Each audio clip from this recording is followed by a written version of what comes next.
ஐந்து கரத்தவனை போற்றி, ஆணை முகத்தானை போற்றி, மூஷிக வாகனனை போற்றி, மூலப்பரம்பொருளை போற்றி, சித்தி புத்தி விநாயக பெருமானை போற்றி. குருவே சரணம். இணையத்தாள் இணையம் எங்களுக்கு வணக்கம். இது 2025 ராகு கேது பெயர்ச்சிக்கான பலன்கள். வர மே மாதம் 18ஆம் தேதி இரவு 8:45 ராகு பகவான் மீனராசியை விட்டு பெயர்ச்சி ஆகி கும்பராசிக்கும், கேது பகவான் கண்ணிலிருந்து பெயர்ச்சி ஆகி சிம்ம ராசிக்கும் போகிறாங்க. இந்த அமைப்பு எப்படி இருக்க போது கடகராசிக்கு அப்படின்னு பார்க்கலாம். இது வரைக்கும் 3ஆம் வீட்லையும் 9ஆம் வீட்லையும் இருந்த ராகு கேதுக்கள் இப்போ பெயர்ச்சி ஆகி 2-8க்கு வராங்க. அதாவது உங்கள் ராசிக்கு 2ஆம் வீட்டுக்கும் 8ஆம் வீட்டுக்கும் 2ல் கேது உள்ள வரும்போது பேச்சில் கூடுதல் கவனத்தோடு இருந்துக்கணும். குடும்பத்தில் பார்த்திங்கன்னா மனக்கசப்பு, ஒற்றுமையற்ற சூழ்நிலைகள், வருமான குறைவு, இந்த மாதிரியான ஒரு சில விஷயங்கள் நடக்கத்தான் செய்யும். 8ல் ராகு வருது உங்களுக்கு பயத்தை தரலாம். 8ஆம் இடத்துல ராகு போனாக்கா அவமானம், அசிங்கம், இடமாற்றம், பஞ்சாயத்து, தேவையில்லாத சிரமங்கள்லாம் ஏற்படுறதுக்கான வாய்ப்புகள் உண்டு அப்படிங்கிற மாதிரியான ஒரு அமைப்பு. ஆனால் இது இப்படியே நடக்குமானா நடக்காது. ஏன் அப்படின்னாக்கா குரு பயிற்சியும் சேர்ந்து நடக்குது. குரு பயிற்சி ராகு பயிற்சி ஆகிறதுக்கு 3 நாளைக்கு முன்னாடியே குரு பயிற்சி ஆகிறார் 5ஆம் தேதி. அப்போ குரு மிதுனத்துக்கு வந்துடுவார். மிதுனத்தில் இருக்கிற குரு 9ஆம் பார்வையாக கும்பத்தை பார்ப்பார். அப்போ ஆல்ரெடி குரு பார்வையோடு இருக்கக்கூடிய ஒரு ராசிக்குள்ளே தான் ராகு வரார்.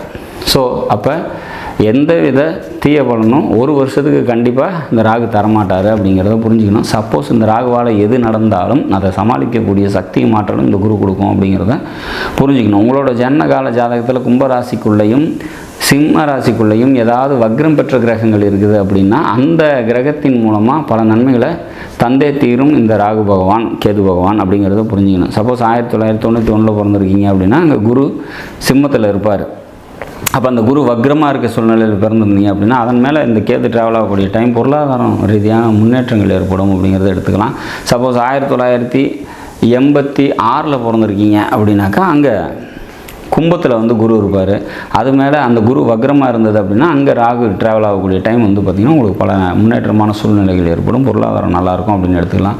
வக்ரம் ஆகலை அப்படின்னா கண்டிப்பாக பொருளாதார ரீதியான பற்றாக்குறைகளை தரும் அப்படிங்கிறத புரிஞ்சுக்கணும். சிம்மத்தில் 1991 பிறந்திருந்து சிம்மத்தில் குரு இருந்து அந்த குரு வக்ரமாகாமல் இருக்கும்போது அந்த குரு மேலே கேது இப்போ ட்ராவல் ஆச்சு அப்படின்னா பொருளாதார ரீதியாக நெருக்கடியில் இருப்பீங்க, பொருளாதார ரீதியாக சிக்கல் ஏற்படும் அப்படிங்கிறத புரிஞ்சுக்கணும். பேங்க்கு, கடன், லோனு அலைய வேண்டிய சுச்சுவேஷன்ஸ் கண்டிப்பாக ஏற்படும் அப்படிங்கிறத புரிஞ்சுக்கணும். கோச்சார கிரகங்கள் உங்களோட ஜனனகால ஜாதகத்தில் இருக்கக்கூடிய கிரகத்தின் மேலே ட்ராவல் ஆகும்போது அது நன்மையோ தீமையோ தருதுங்கிறதுல மாற்று இல்லை.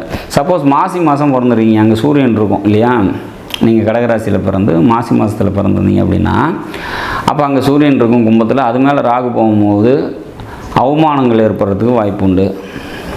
தந்தையால் மனக்கசப்புகள் ஏற்படும், தந்தைக்கும் உங்களுக்கு ஒற்றுமைகள் குறையிறதுக்கான வாய்ப்புகள் உண்டு. அப்போ இந்த மாதிரியான பலன்கள் நடக்கும் அப்படிங்கிறத நம்ம தெரிஞ்சுக்கிட்டோம் அப்படின்னாக்கா அதுலேருந்து கொஞ்சம் நம்ம சரின்னு விட்டு கொடுத்து போயிட்டோம் அப்படின்னா உறவுகள் ரீதியான பாதிப்புகளை தவிர்த்துக்கலாம் அப்படிங்கிறத புரிஞ்சுக்கணும். இதே ஒரு வக்ரம் பெற்ற கிரகம் இருக்குது. சப்போஸ் 1994 பிறந்திருக்கீங்க அப்படின்னா அங்கே சனி இருக்கும் கும்பத்தில். சனி வக்ரமாக இருக்குன்னு வச்சுக்கலாம். அப்போ அதில் ராகு ட்ராவல் ஆகும்போது தொழில் ரீதியான வேலை ரீதியான முன்னேற்றத்தை தரும் அப்படிங்கிறோம். வக்ரம் ஆகாமல் சனி இருந்துச்சு அப்படின்னாக்கா தொழிலில் பிரச்சனை, வேலையில் பிரச்சனைங்கிறது வரும். அப்போ அது சிம்பிளாக புரிஞ்சிக்கணும் அப்படிங்கிறதுக்காக தான் கொஞ்சம் டீட்டெயில்டாக நம்ம பொதுவாக ராசி பலன் இருக்கிற இடத்துக்கு நம்ம சொல்லிட்டு போகாமல் இங்கே இருக்கக்கூடிய கிரகத்தை பொறுத்து அதோட நிலைப்பாடு மாறும் அப்படிங்கிறத புரிஞ்சிக்கணும். அப்போ இங்கே வரக்கூடிய ராகு கேதுகள் கடகராசியை பொறுத்த வரைக்கும் ஓரளவுக்கு சுமாரான நற்பலன்களை தருவாங்க அப்படிங்கிறத புரிஞ்சுக்கணும். இதை எப்படி நம்ம ஈடு செய்யலாம், இந்த வருமானம் இல்லாமல் பற்றாக்குறையில் இருக்கிறது ஒரு சில சிரமங்களை எப்படி சரி செய்யலாம் அப்படின்னா மனித முகமற்ற தெய்வ வழிபாடுகள், ஆஞ்சநேயர் வழிபாடு, விநாயகர் வழிபாடு, பிரித்யங்கரா வழிபாடு, ஜீவசமாதி வழிபாடு, இதெல்லாம் ராகு கேதுகள் பார்த்திங்கனாக்கா அதிக நன்மையை தரக்கூடிய விதத்தில் அமையும் அப்படிங்கிறத புரிஞ்சுக்கணும். இந்த வழிபாடு செய்கிறவங்களுக்கு இந்த ராகு கேதுகள் பெரும் தீமைகளை தராது அப்படிங்கிறத புரிஞ்சுக்கிட்டு இந்த வழிபாடை மேற்கொண்டுக்கிட்டு வரும்போது உங்களுக்கு கூடுதல் நன்மையும் சிறப்பும் தரும் அப்படிங்கிறத புரிஞ்சுங்க. கடகராசியை பொறுத்த வரைக்கும் இந்த ராகுகேது பயிற்சிகள் சுமாரான நற்பலன்களை தரும் அப்படிங்கிறத புரிஞ்சுக்கணும். நாடும் நாட்டு மக்களும் நலமுடன் வாழ நவகிரகங்களை வேண்டிய அமைகிறேன். நன்றி, வணக்கம்.